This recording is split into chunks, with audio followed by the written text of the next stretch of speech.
Welcome to episode 10 of Uncharted, Your Sidekick for Life. Today, our special guest joining us is Holly Deshields. Holly is not only the director of consulting at McGuire Woods Consulting in Austin, Texas, but she's also a seasoned lobbyist with a passion for politics that dates back to her childhood. In this episode, Dan Dillard, Dr. Leon Vanstone, and myself, Natalie Payton, speak to Holly to learn about her experiences in the world of lobbying and hear her insights about the political landscape. Let's learn more about Holly's path and find out what motivates her in such a challenging field. Special thanks to our Gen Z correspondent, Anais Schmidt, and our Gen Z contributors, who include Samarth, who talks about how universities are not properly preparing students for the rise of AI and how it could affect their future careers, and Mahi, who talks about her concerns with the economy and the job market. Let's have a listen. Welcome to Uncharted. Actually, no, wait. You Sorry, I had to. I'm going to do that when you're coding. Okay. Right in the right. in the depth of Hang on, actually, he's no, like no, he's no, like there is- he's like there is something what I I'm want going to to do. I'm going to slap your keyboard, your laptop down, and Actually, I wanted to call Yeah. and get it out of the way. welcome to Uncharted, your sidekick for life.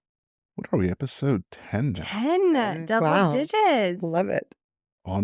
It's like a train, right? It started off slow, and then it's like 2 or 3 a week. Let's get this Yeah. out. So Now it's 5 miles long. there you go. Yes, it is. Trying to get across Trying the to get grass. across the- Nice. so happy.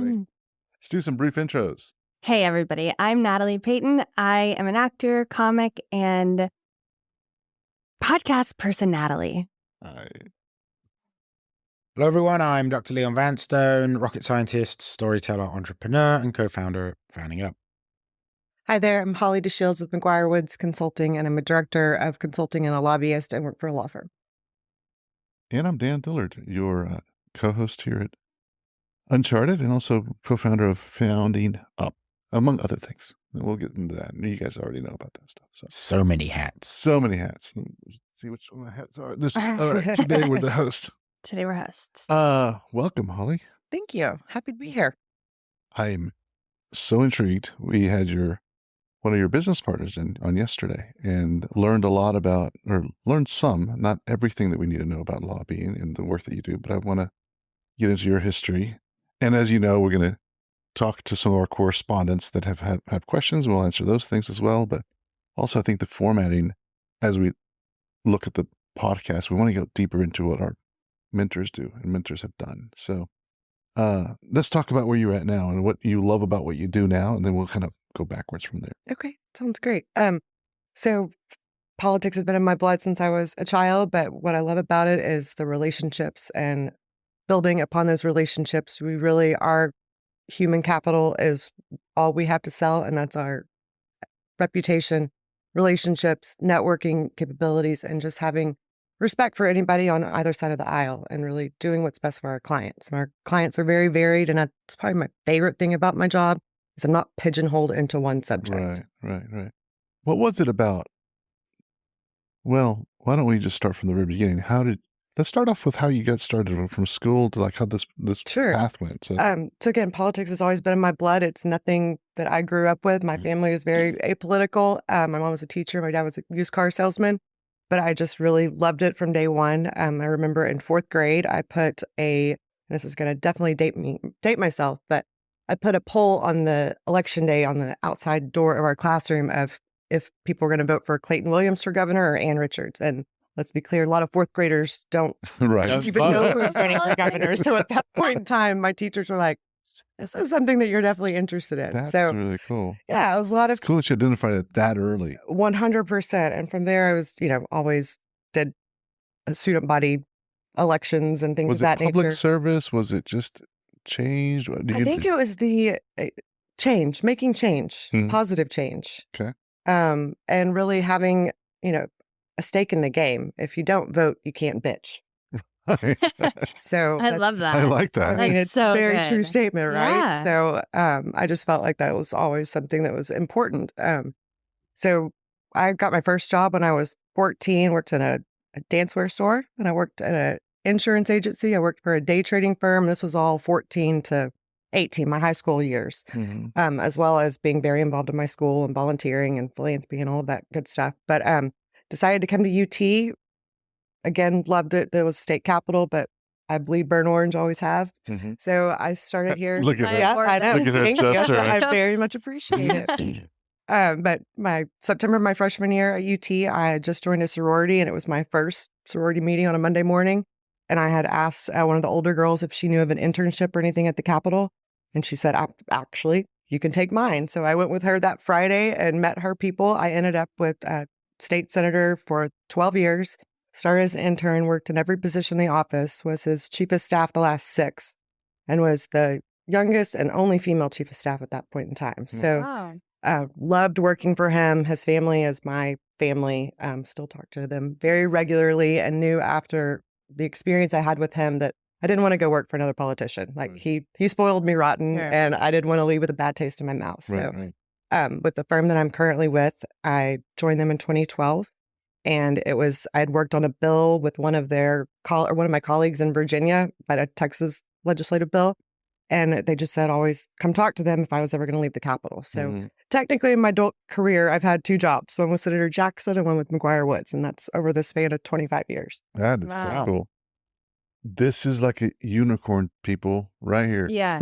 Because I always talk about, I believe every one of us has a spark or a calling, right? It just takes us a while to figure out what that is, right? For some, it's in the 4th grade. It's like, Mhm. I know what I want to do. And that's really, really rare and unique. Most people, at least that we've talked to or experienced, you're 30, 40, you're still trying to figure it out. 50, you're still trying to figure it out. I mean, Absolutely. it's this path that changes. So clarity early on is really cool. But audience, Gen Z, what we've identified, where we want to help is those individuals that are lost, like trying to figure out how does this work? How do I get to the next place? Like what keeps you up at night as far as if you're Gen Z trying to figure out life, right? Because it is a tough space. Absolutely. I think, you have to be willing to take risks, go and experience what you think you might like to decide if you actually do like it. Mhm. Just as recently as last week, I had a 18-year-old just coming out of high school, just follow me around for a day. And her parents just called me out of the clear blue and said, can you pick a day and have Campbell come with you? I was like, absolutely. So she showed up at my house at 8 a.m. She was with me till 7 p.m. She was like, okay, you can't really explain what you do until you experience it. Yeah. And it really, I think, impassioned her, and she loved every minute of it and said she wants to, see where her road takes her, but would like to intern at the Capitol and kind of get Yeah. into that fold. So Yeah. Wow. I just think you have to be willing to ask people about what they do and take the risk to go follow them. Right. Day in the life of your life. Which day? Yeah. On a Tuesday. Yeah. A Tuesday. So many, many conference calls, just like everybody else has, but it's usually with clients. Mondays and Tuesdays, I try to get all my client calls out of the way so I know what my path forward is Wednesday, Thursday, Friday to execute those action items. And we typically circle back around with our clients at least once a week. So I also have a 10-year-old son. I'm a single mom. Awesome. And he just turned 10 on Monday. Oh, I'm yeah. so excited. It's the Congratulations. 10th episode. There you 10th go. birthday. Stars are leaning. But yes, and he's number one in my life. Right. But if he's not number one, then everything else falls apart. So Yeah. usually it's, getting him situated, getting him on his schedule, and then I just work my schedule around that. But my time is precious with him. So especially during the summer, take a little bit more flexibility. But during the school year, I just make sure that Mondays and Tuesdays I'm always with him. Wednesdays and Thursdays he's with his dad. So I kind of schedule accordingly. But it's a logistics nightmare, to be honest with you, but it's super fun. Every hour is different. I love problem solving. I love having little fires pop up as much as I don't at the time. But Really, it's a career in the fire brigade. it is 100%. And you work well under pressure, it sounds like.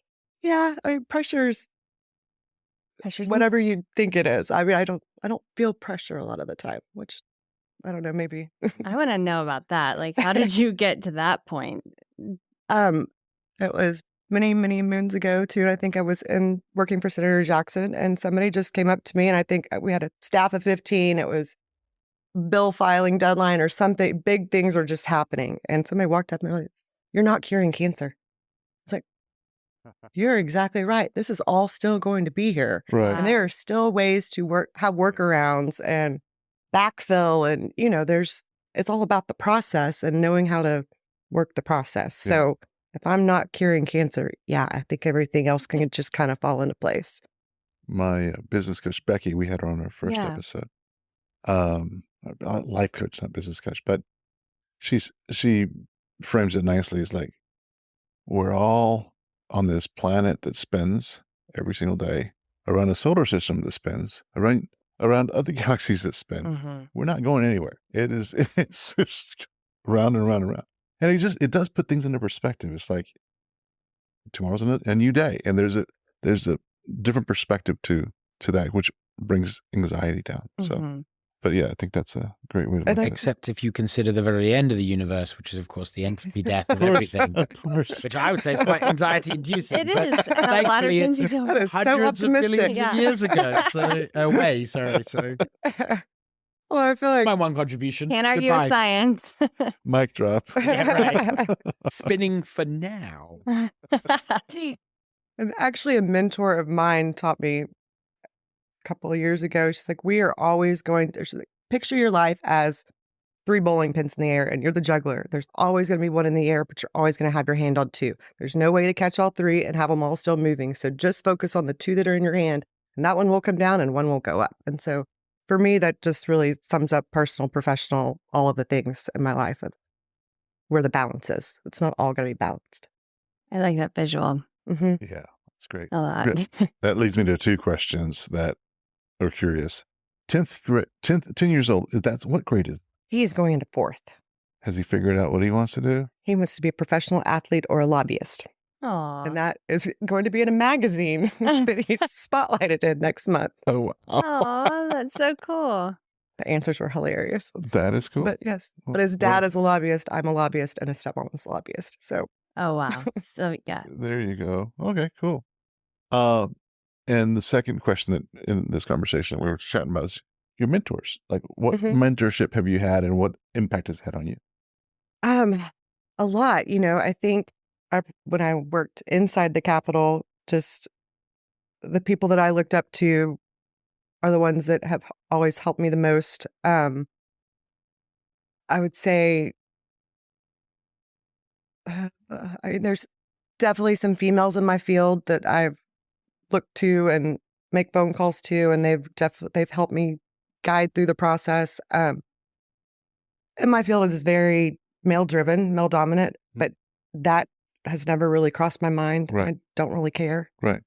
And I think that comes from a lot of the women that had set the tone Mhm. early on, and like, we're all the same. Right. Be smart, Mhm. follow the money. Follow Okay. the money. There you go. Follow the money. But it has impacted your life. Making decisions. 100%. I wouldn't be where I am today without the people that I've surrounded myself by and looked to for professional and personal advice. It's what we both found in kind of different aspects. And I, through building the magazine and interviewing all these entrepreneurs, it really kind of, even at that point, I was 43 when I started that. Even at 43, Whippersnapper. even at 43, my life changed at that point, because it felt like, oh, what have I been doing for the last 20 years? I've been in a career. I was in finance, I've got a financial planning firm, and helped hundreds of families. And it was kind of like, felt like I was in this life, but just in one box, right? Right. And then started the magazine. All of a sudden, ooh, it was kind of like Unlocked everything. black and white to color. That's what it meant to me. And in having those discussions with over 300 entrepreneurs, just like ideas kind of spawned out of that, and life changed, and just a whole different world.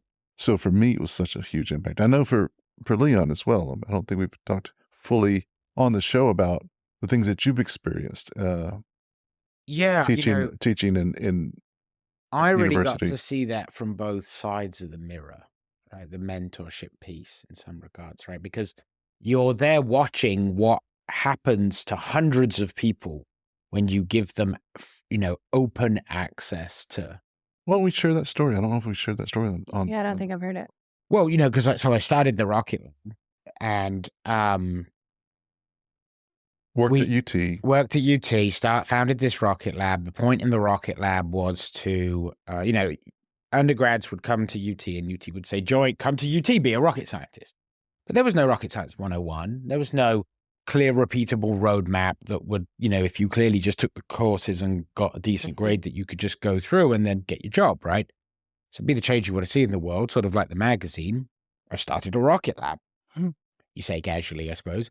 And we managed to scrounge together at $1 million, and we got Firefly Aerospace in on it to help because, it's really hard to emphasize just how theoretical building a rocket isn't really. The design is 1/3 of it. You have to do all this testing, all this other stuff. It's all really hard, and it's complicated, and it isn't theoretical. There's no book. It's basically fancy air plumbing, and if you get anything wrong, it all explodes.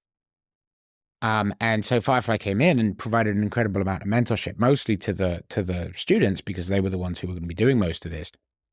And, ironically, I started a rocket lab. I didn't do a lot of rocket science. When you're in a leadership position, you do a lot of leading, but you don't do any real work, as it were. And so I watched what happens to hundreds of kids that just had this unfettered access, both in terms of in sort of peer mentorship to each other, they would help. But then also, of course, experts and people would very kindly volunteer their time. And this comes back to something we've said before, which is incredibly knowledgeable, important people will quite happily surrender time because a lot of them recognize the sort of opportunities they've had. Tom Marcusic would come and give guest lectures. He founded Firefly, now, a multi-billion-dollar rocket company. And he would come in and guest lecture along with other people. And, they were under the hammer. They had to launch this rocket and they were still coming in to lecture. So, and it was just, you really got to see, firsthand. And also you get some mentorship back. Even if you're a mentor, you end up sort of also learning too that nothing is one way. Raising a child is a two-way thing, man. They teach you teach them, but they teach you. And it's the same with all these students. And it was just, and it was really what taught me what the real, much like your experience. And I think that's why we founded Pounding Up, of course, but really gave me this just really vivid, rich, lived experience of what mentorship could do.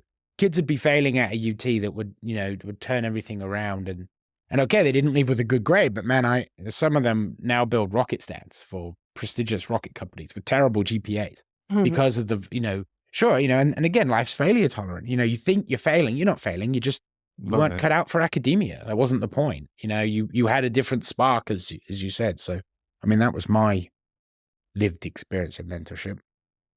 I think one of the most important things about mentorship is being able to ask any question, and no questions are stupid. Just be able to throw anything out there, and that is totally fine. Yeah.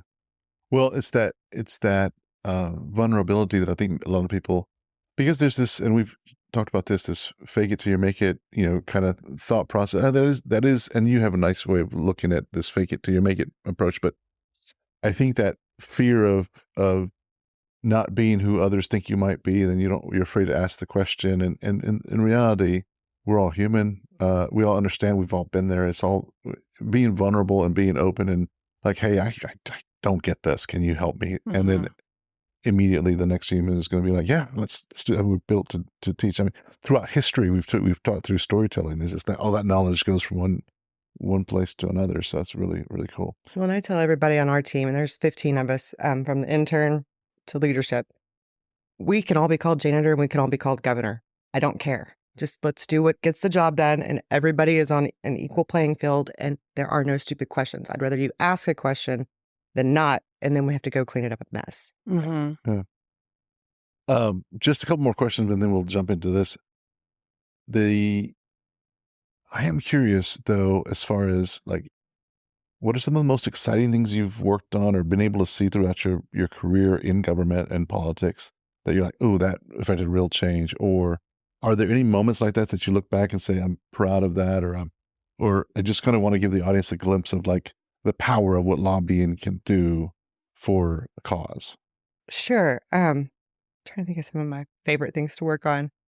We represent the Entertainment Software Association, which is all the video game publishers. And so for the last 10 plus years, we've been seeking state incentive funding to grow the industry here in the state of Texas. Mhm. And we are now the second one behind Washington State. Last year, we were able to get the industry about almost $200 million. And that's for film, commercial, all production. So video games just have a piece of it, but that helps drive our economy. And it is such a high paying workforce straight out of college. They start at, their jobs are $100,000, $120,000 walking out the door. And it doesn't have to be college. It can be tech and anything, trade schools, design schools, anything of that nature. But I don't know, that's very important work to me because you see the benefits of it in our communities. And Austin, especially, we are one of the largest development communities in the country, if not so much the world. So that's been a fun one to watch. I do a lot of work for Walgreens and one of my passion projects, which is very important to the company as well, but immunizations for children and allowing pharmacists to continue doing so. So during COVID, pharmacists were allowed to immunize children 3 and up. However, that emergency order is going away at the end of this year. So we've been setting the groundwork for the last couple of years for pharmacists to continue to be able to immunize, and we'll have to pass a bill, hopefully during this next legislative session, for that to continue. But I think it's just access to care. It's so important that families have that option. They don't have to schedule an appointment with their physician. Right. They can go at 5 o'clock after they get off work to get More their child efficient. Yeah. immunized. So, it's not little. I mean, it's nuanced issues, but very important issues that do run your daily life.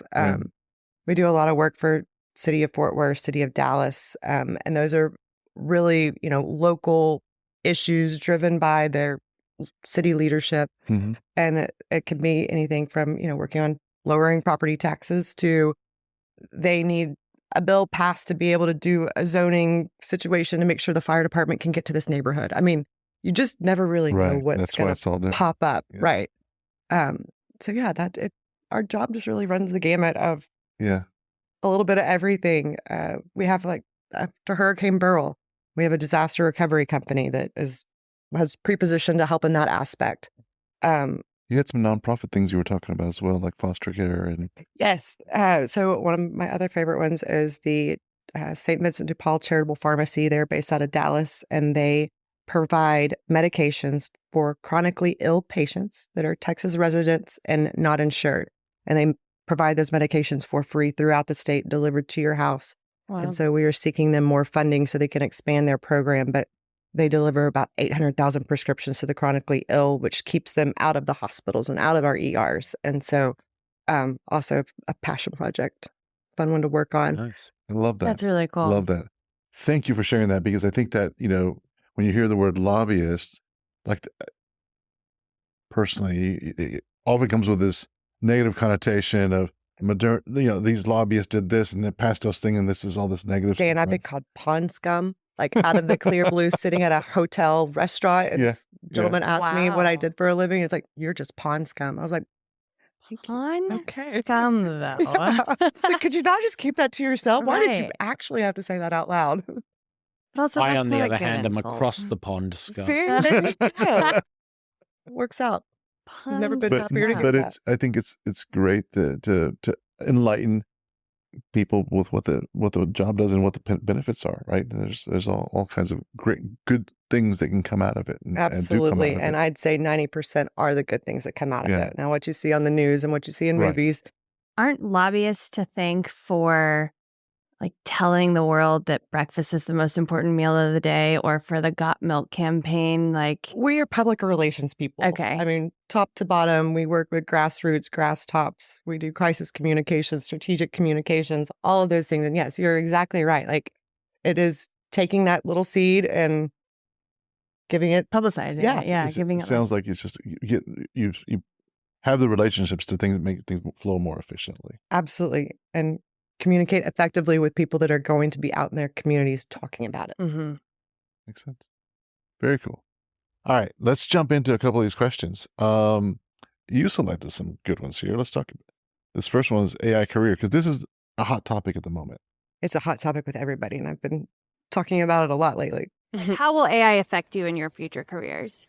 Well, I can answer how AI might affect us in our future careers. As an EC student, AI is honestly everywhere.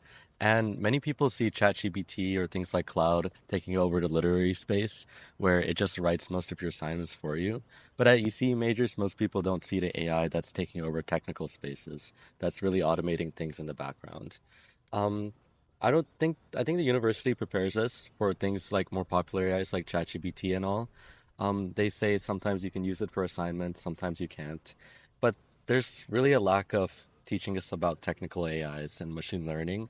That's a lot of things that you'll get into coursework way at the end of your years, but it's not really a generalized focus for many students like that. This hits on so many points. I had an article sent to us by a professor advisor that's working with our company.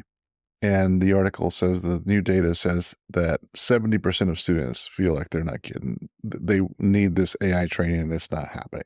I mean, we saw that when we lectured at A&M, remember? And I asked the class how many, there were about 100 students. And I said, who here, put your hand up, feels that you're being well prepared for, AI in the workplace? And not a single one of them raised their hand. So. Mhm. And it's everywhere. You're, Mhm. you're not escaping it at this point. And employers want it. I mean, they're like screaming for it. Well, and we come across, I've got 2 clients that are very heavily involved in AI, and we've had some meetings over the last few weeks educating legislators in their offices about AI and trying to take the stigma off of it because Right. people don't recognize that it is, not all people recognize that it is already everywhere. Right. Mhm. But when you're going into a state agencies or a business and you're talking about generative AI and the immediate response, especially with the older baby boomer generation, is that's going to take away our jobs. Right. Well, it's not going to take away your job. It's actually going to help you do your job more efficiently and effectively. Right.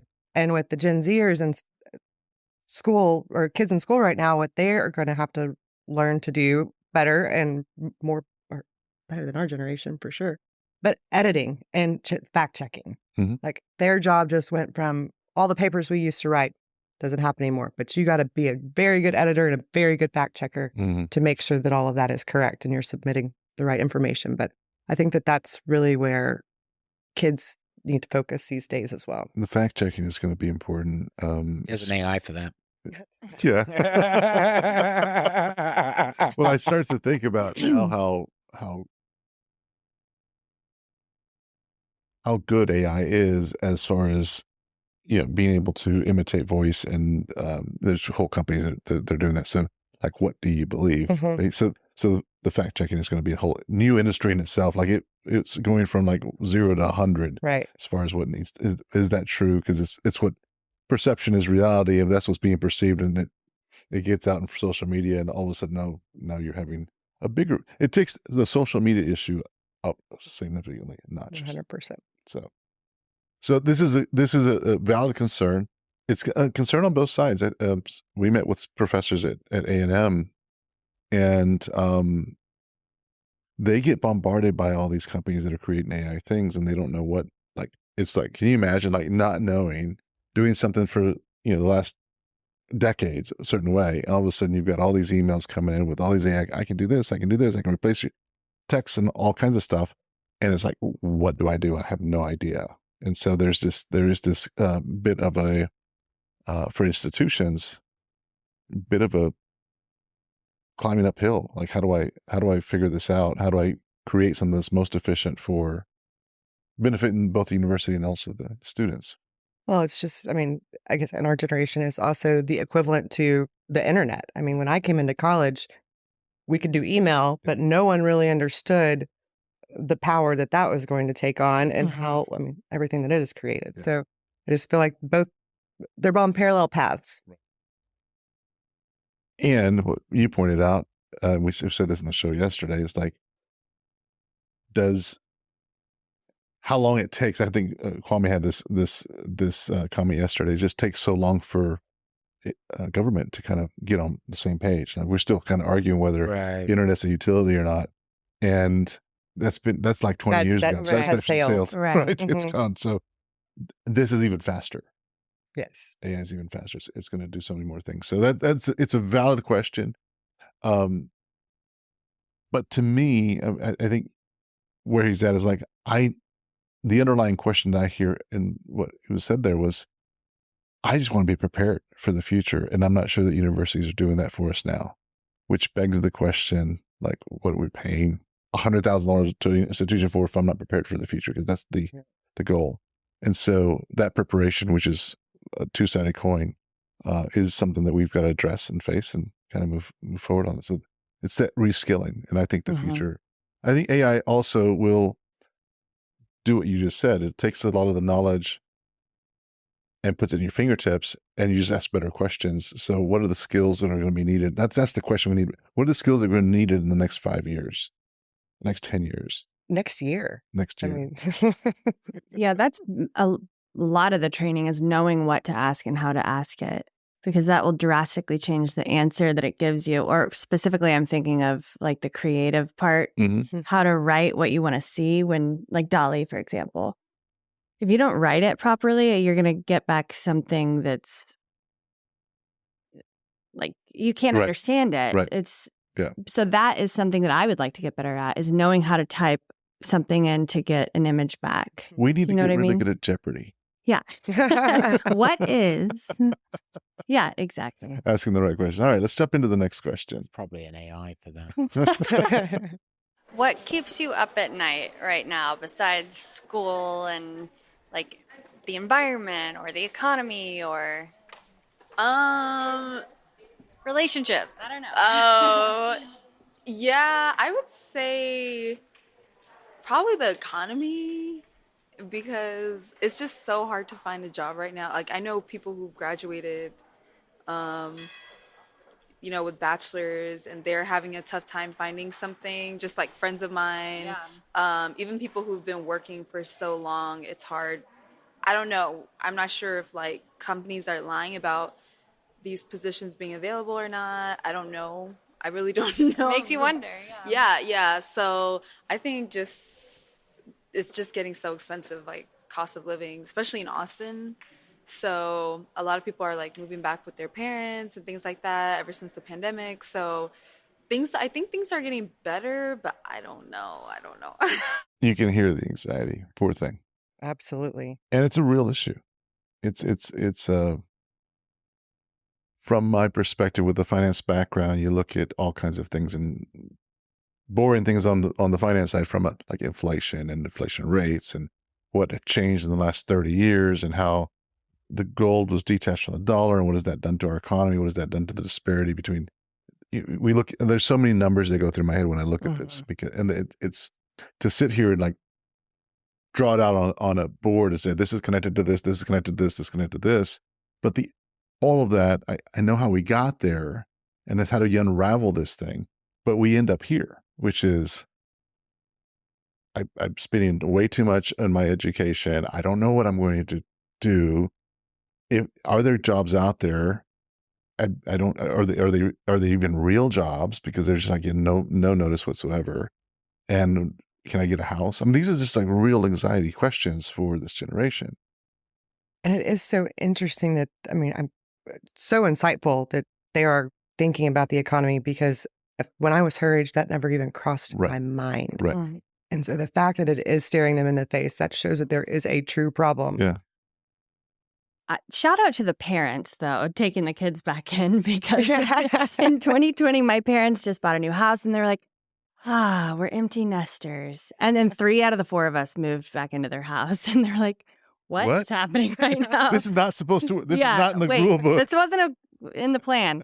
But specifically for Mahi, Leon and I got to talk with her a little bit. She has an undergraduate degree, but she couldn't find a job in whatever she studied. I don't recall what that was. So she decided to go back to university to get her nursing license or degree or whatever it's called. And because that was a surefire way to get a job. We always need nurses. And that makes me sad that she felt like she had to go back. It's like you think you're going to go to college and get the freedom to get jobs and choose. And it's like people are getting their hands tied further. Well, I think it's important that there's this unsaid thinking. We've talked about this unsaid peer pressure about putting kids through college to find themselves. And it's peer pressure on the parents, peer pressure on the kids to go do this because we think that's the best solution. There's another unwritten rule that's not really spoken out. It's like, or assumption, and you've said this, Leon, is like, I go to university, I go the 4 years, and the unsaid contract is I get a job at the end of that. when you It's an IOU. exactly, it's an IOU for a degree's an IOU for a job. And whenever they get this, I got this part, where's my IOU? And they're running into like, are there really any jobs out there? Like that's not so important to like step back, step on the mountain and look down and say, okay, what does this picture look like? Is this a true statement that I'm believing? Do I have to go down this path? And if I go down this path, what are the risks I'm taking? What are the risks? Like any business owner, anybody who's going to go future and look at something for the future, they're going to analyze the risks that they see and look at those with open eyes, not just make assumptions. Because if you make assumptions, you're going to fail, right? And so I think that's the whole societal question is, are we asking the right questions when it comes to what are my skills going forward? What do I want to skill at? And what is that going to produce for me? And are there jobs? And go back to my roots in financial planning, you start with the end in mind, which is like when every time a client comes in, it's like, what do you want to do? What kind of retirement do you want to have? You know, what kind of goals do you want to have? We always picture the future and then work backwards. I don't think that question is asked enough when it comes to like career. Like she figured out at some point that nursing now has a lot of need. Why don't I go skill there? But that could have been a question that she could have asked at the very beginning. And so I think from that standpoint, one of the things that we're approaching is start with the end in mind, which is the employers. Like, what do the employers need? And then say, what kind of skills do they need? And then work backwards through this university systems and through that messaging to get back to the student and say, here's the quickest path to get to that job. And that's a much more efficient process, which is what you work with is efficiency, to not take on so much debt, reduce anxiety, and get to an end result. So anyway, those are my 2 cents. Anybody else want to chime in on this? I do have some sympathy. Oh, not a lot. Or not a lot. Just a little. For the boomers, though. It's like... Isn't that a boomer podcast? No, go ahead. Well, but it's like, you know, with perhaps the exception of the Industrial Revolution, which saw a very sudden, massive restructuring of society around, you know, sort of modern production in some extent, the rate of technology was almost always slower than the rate of raising children. So if you were a plowman and you plowed fields, there was a good chance that your son would make a half-decent living that way. And if they weren't, you would say, son, don't go into it. And you'd probably retire. Wouldn't be a great retirement, but you'd be comfortable enough. And you'd encourage your son to go into something else. And that was how we functioned as an entire species for all of time. Our environment and the opportunity around us changed slowly. And so you could look to what your parents did. And if they had decent opportunity, copy them. And that was what, you know, my father said to me was go get a degree, because if you've got a chance, get it, because all these other guys that did it, they did really well for themselves. And little did we know that everyone would do it. And then the value of that degree is not diluted per se, but certainly if you're no longer instantly hiring people that have degrees, right? It was only 10 years ago that Facebook was hiring every single Stanford computer science major they could get their hands on. It really was an IOU. You showed up with a degree, they gave you the computer and the badge. We'll find a job for you, go, you know? And now they don't do that. Now every single big tech company tests in because the value of that has changed for whatever reason. And so there is this bold new world, right? Where you don't know what tomorrow is coming. It won't look like today and it won't look like yesterday either. And nobody knows, not the employers, not the government. No one has any idea what the world will look like in 3 years or 3 years after that.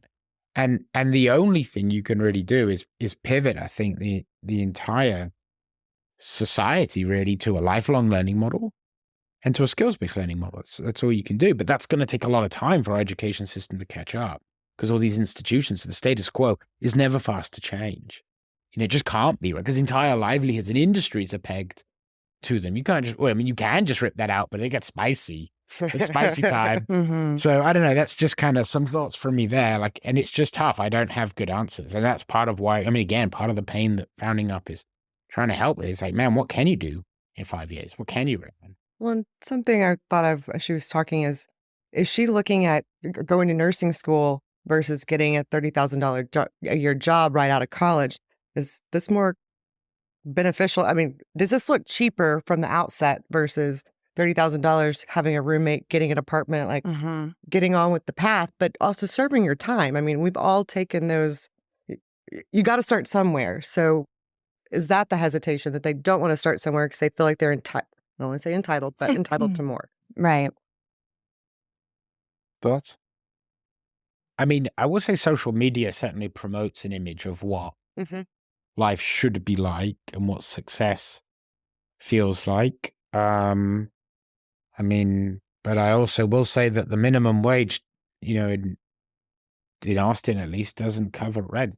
So you can put all the time in the world into those kind of jobs, and you'll get nowhere, and you'll never get a pay raise in all reasonableness. Like employer, there's no loyalty, and the employer's not going to lift you up. They're just going to fire you as soon as they can. So I don't know. I think in my experience, Gen Z are very savvy, and they don't mind grinding it out, but there has to be a clear path for them to succeed. Versus a lot of jobs these days can be really tough because there is no way out. And you're not retiring, you're not saving a 401k. You're not doing. Suddenly you're 49, you have zero money to retire on, and you're like, oh. I did want to add a nugget. Retirement is a relatively novel concept. New thing, right? The boomer generation is actually the first generation that actually has experienced a true retirement. Before the you lived 5 years and died, right? before I think it was 1930 when Social Security came out, and it was because all the boomers were coming back from war and everything else. There was this 25. It was right after the Great Depression. This 25% of the workforce was unemployed, and so how do you fix that? And so governments come up with Social Security to get some of the older people out, get some of the newer people in, and that was what created the Social Security issue or idea, insurance. Created the concept of retirement. Before then, it was like you work till you die. It was just that you just stay. This is what you do, and so this retirement problem has only been 100 years at most, and so now. So is retirement important to Gen Zers? So here's another question to answer that question. I think that having a 21-year-old myself, it is so far out there, right? You're in this instant. I got to worry about today. Like, can I get rent? That's what I'm more worried about. So it's what are the 5 levels of concern? I forget what they're called, but essentially, the needs pyramid. Yeah, and so that's so far out there, retirement that's not something you think about. And I also see that, and I'm not obviously answering for everybody, but this is kind of what I've seen in our discussions. It's how do we achieve these first few things first? Because those are the bigger problems. What I have noticed in discussions is the hope that was once there for the hope that I had and our generation, to create the future. The world is your oyster, that kind of thing. That's no longer as prominent. It is no longer as prominent as the world is my oyster. It is because of social media and all the world's problems are in your lap that it's I'm hearing about global warming, and we had in our first episode, global warming and the war and NATO. I never looked at the news when I was a kid. That was my neighbor's friend that would look at the news at 6 o'clock and he would tell us what's going on. Well, funny enough, my son and I were at dinner on Tuesday night, and of course the news was on. We're sitting there eating, and it's the geyser that explodes, as well as the whale that fell on the boat or jumped on the boat. Have y'all seen that? No. And so our dinner conversation was, would you rather have been walking across that boardwalk when the geyser blew, or would you have rather been on the boat that the whale jumped on? And you're just like, would you rather fight a horse-sized duck? But these are 2 things that actually happened on a Tuesday. Right. And it's straight on the news. Right. So, yeah, I can see where they get a little. Yeah. So to go back to answer your question, I just don't think that's even within it. It'll eventually be addressed. But right now it's, how do I get that job? I'm supposed to be doing this, what I've been told. I go do this stuff. I'm supposed to get a job. It didn't happen. Is that fake? That's what she's saying. Is that fake? Right. Are the jobs out there? Well, I know I've got to go do this. So to me, it didn't sound like that choice of go grind it out. It sounded like what's available. It's more of that. It's more of a needs-based thinking versus abundance mentality. Right. It sounds I like that question though, Holly. Like I want to ask my little brother who's 23. He's Gen Z. But I think what it boils down to is retirement looks different for everybody. Right. Like for boomers, it's work, then stop and chill and, I don't know, golf or watch TV all day. I don't know what it looks like for them, but that's what it seems like. Work and then stop work. Whereas Gen Z is a lot better at balancing, and they're a lot better at leaning into, I need a me day today. I need a mental health day today. So they're almost like sprinkling in their retirement throughout their whole lives. That's a great what I mean? illustration. I Yeah. just watched, and I'm not sure if Lindsay Sterling is Gen Z or not, because I don't. But went to a concert last night, and amazing. I didn't know what to expect. I like her music because I'm not put it on while I'm working. I think it's great focus music. And I knew she was coming into town. I was like, let's go do that. Go check it out. It's like a Cirque du Soleil show. It was amazing. Yeah. But what I really appreciated about her, and there's a lot of youth in the audience, a lot of Gen Z as well as paying attention to, is that her positive message to the audience. First of all, she's like, y'all didn't know this, but proceeds of all your tickets, a big portion of it is going to nonprofit, and it's to pay off medical bills. They're doing some sort of cruise tour. 100% of those tickets are going to that. So like that movement. The other thing that she did, she talked about her own anxiety going on stage and the things that she used to face, a few years ago, and how some person gifted her a breathwork class and she did that and it changed her life. So she's sending that message out. So one of her songs, she said, everybody close your eyes, and then we did breathwork during the concert. That's so cool. And by closing the eyes, she pointed all the lights at the audience, and just at the very end of the breathwork, she like flashed all these lights. And so it just like this wonderful show in your own head. I was like, this is so cool. But the positive messaging that's being put out there by her. And so to your point is there is more consciousness about self-care, self-awareness, talking vulnerable about here's what happens to me and everybody has it. And then the rest of the show, and I highly recommend go seeing it. But there's I think it was Alan Watts that was speaking in between sets, and it was all positive messaging about, I forget the term.